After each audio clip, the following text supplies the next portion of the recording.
Well, hello everyone. Welcome back to the channel. If this is your first time here, my name is Rita. And so if you have not heard, mayhem ensued across Chicago in the Loop area and on the south side along the beach.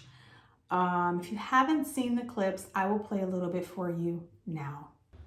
Last weekend's downtown violence included assaults, armed robberies, the looting of a Walgreens on State Street, and attacks on police who intervened. They were throwing bottles and rocks at police. They were outnumbered. They were being punched and kicked by some in the crowd. As new posts on social media call for more trouble next weekend, Southside State Senator Robert Peters tweeted, "I would look at the behavior of young people as a political act and statement. It's a mass protest against poverty and segregation."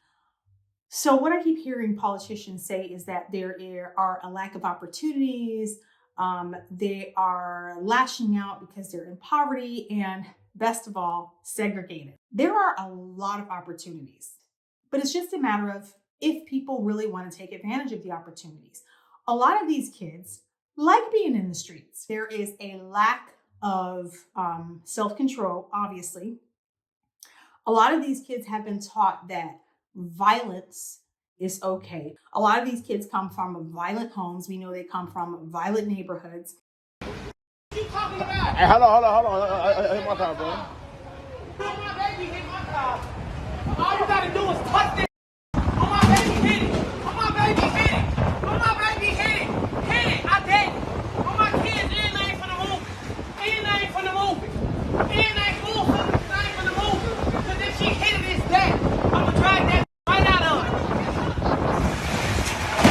A lot of these kids have not been socialized. They like this mayhem. They like to act like savages in the street. A lot of them do. Oh, they're hungry. Nope, they're not. Let me tell you, we have huge enclaves of Mexicans in Chicago, all over the city. They're not out there rioting. A lot of them are in poverty, but they're not out there rioting and looting. They're the ones that are signing up for all these trade programs that these young Black kids are poo-pooing on. Trades are huge in the Midwest. In Chicago in particular, you can make money. And I'm not talking a little money, but when you tell somebody you have to get up at 5 a.m., all of a sudden they don't want that job. They'd rather be in the streets jumping on cars and doing whatever. So there is some laziness involved in this. The welfare system in Illinois, having lived in another state, I know that every city doesn't operate in this way with their welfare programs. When I tell you Chicago welfare programs are generous. Now let's talk about segregation. Chicago is segregated, if you want to use that word, but it's not by force. So you're going to get this with any large city or area where you have immigrants from so many different places. What do people typically do when they migrate to a place where they don't know anyone, where they don't know anyone who speaks the language or the culture is different? They typically gravitate toward people who either have their same culture or share their same language or something like that, right? Like a lot of people have family who already lived in Chicago. So when they migrated to Chicago, they moved to where their families were.